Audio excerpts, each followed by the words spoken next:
Son mécontentement, ou soit son contentement. Donc toutes ces petites choses-là qui sont juste des touches de peinture un petit peu impressionnistes et qui viennent tout d'un coup relever dans ce diamonologue de Don Juan ce qu'il est en train de dire. Il est en réaction et en interaction avec son propre corps. Ses traits se substituent aux miens.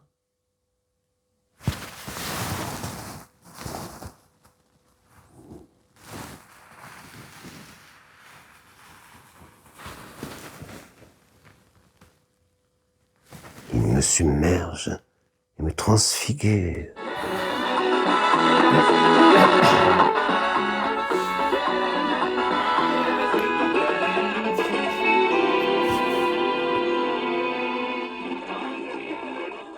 En fait, elle n'a jamais été adaptée au théâtre, elle n'a jamais été montée, elle est inédite.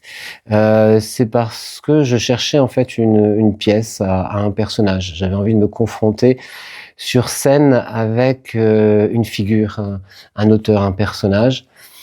Et c'est un ami, Hippolyte, qui m'a donné plusieurs pièces comme ça. Et parmi elles, il y avait l'Ambigu, que j'ai lu avec un grand bonheur. Et à la lecture, j'ai fait waouh. C'était très dense, très fort, très juste, et ça a résonné en fait en moi. Mais j'ai pas pu tout de suite en faire quelque chose. Je l'ai mis de côté. Et puis la pièce m'a rappelé en fait. Elle est revenue vers moi. La plus belle qui soit, avec tous les ornements indispensables, ors et pierreries, rubans et dentelles, perles, plumes et bas de soie.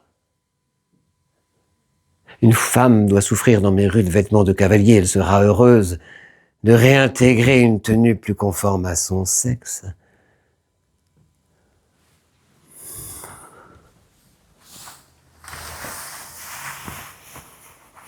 Une espèce de peur, une espèce de crainte, ça ressemblait à une immense montagne, mais en même temps, il y avait tellement de choses qui résonnaient, qui rentraient en écho, en fait, avec moi-même, et surtout cette facilité qu'il a cette aisance qu'il a à ne pas juger. Tout était basé en fait sur la sensation, sur le corps, et Dieu sait que Topor, c'est quelqu'un qui travaille beaucoup sur le corps. Et c'est ça qui m'a plu, en fait. C'est de pas être dans l'intellect, mais d'être dans le corps et de faire un voyage à travers ce corps. Ce corps-là qui criait un besoin immense, celui d'être aimé. Topor a écrit, en fait, un théâtre qui est un art de la performance. Donc le corps est impliqué dedans.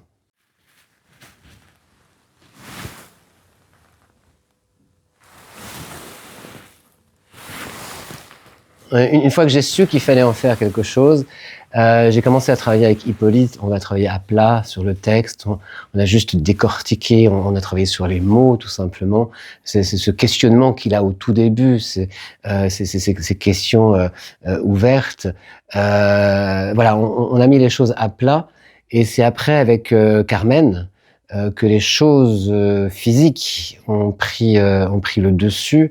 On a fait d'abord des ateliers entre nous parce qu'on se connaissait pas. On a appris à se connaître, à travailler ensemble. Et puis on s'est lancé sur les premières scènes. Et on a vu tout de suite que le corps, effectivement, était l'outil essentiel de la pièce, et se posait la question, surtout, du travestissement. Qu'est-ce qu'on allait faire de ça ?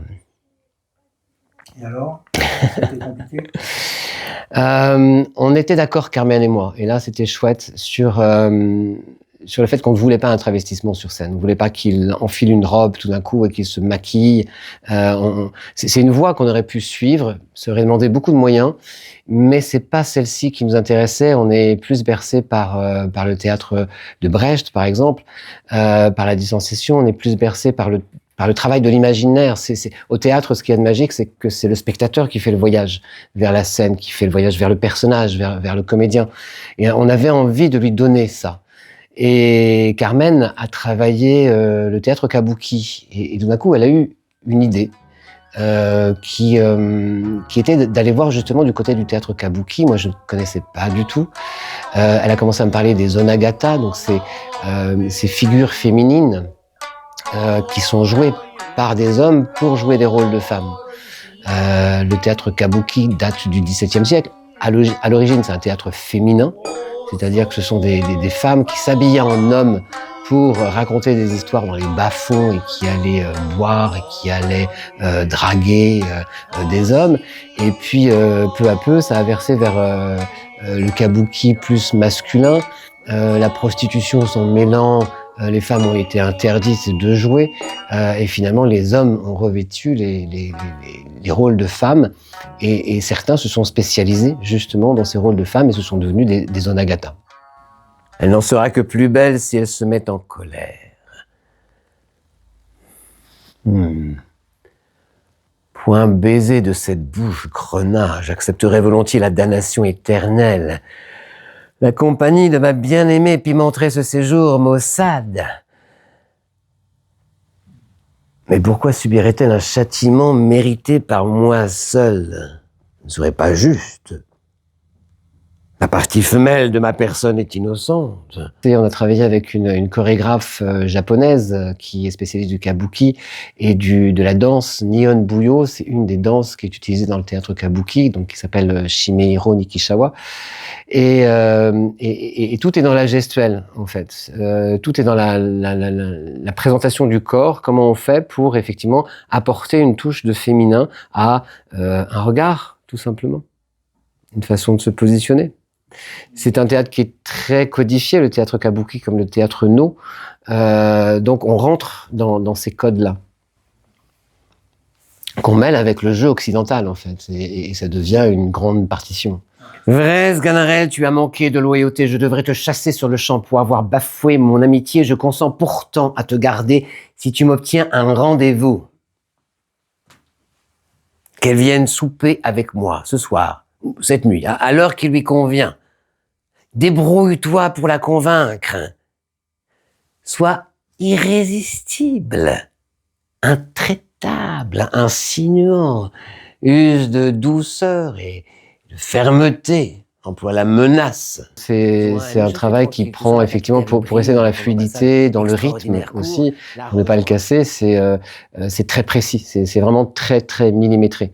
Les silences sont millimétrés, les respirations sont millimétrées, de telle façon à pouvoir passer d'un personnage à l'autre personnage, sans qu'il y ait quelque chose qui soit grandiloquent. Mais c'est juste une indication toute petite. Et ça, c'est un travail quotidien en fait, pour le garder. Et pour rester dans le rythme de Topor aussi, de cette écriture particulière.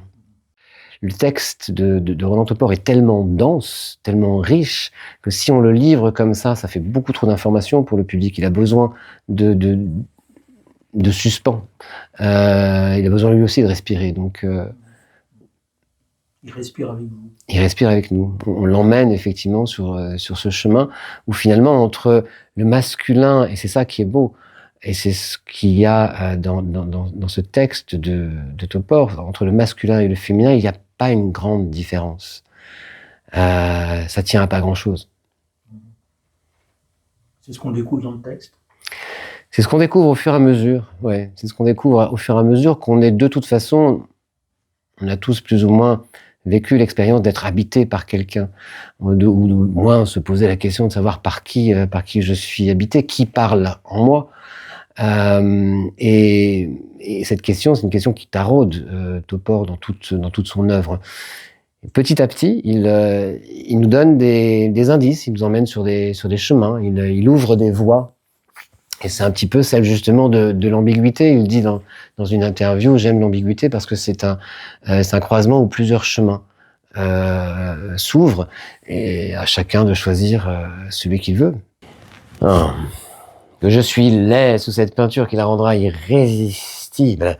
Enfin, j'imagine la surprise qu'elle aura en découvrant les soins apportés à son visage et l'étrange mise que j'ai dû revêtir pour la mettre à son aise. Ce qu'il me reste d'attributs masculins est masqué sous la robe. Bon. N'en va-t-il pas de même pour les prêtres? N'en suis-je pas un, d'ailleurs, entièrement voué à sa dévotion? On a relevé nos manches, mais parce que ce texte est tellement magnifique. Il rejoint tellement les questionnements qu'on peut avoir aujourd'hui, ils rentrent tellement en écho avec toutes les discussions qu'on peut entendre. Et ce texte a été écrit en 96, donc il y a 28 ans. Et Topor se place tout simplement en disant « Attendez les gars, moi je vais vous montrer quelque chose. Regardez-vous dans le miroir. Pensez de vous ce que vous voulez, mais acceptez ce que vous pensez de vous. » Et il a une très belle phrase qu'on retrouve dans Journal intime, In Time. Il dit « On ne vit qu'une seule fois, autant entretenir de bonnes relations avec soi-même. »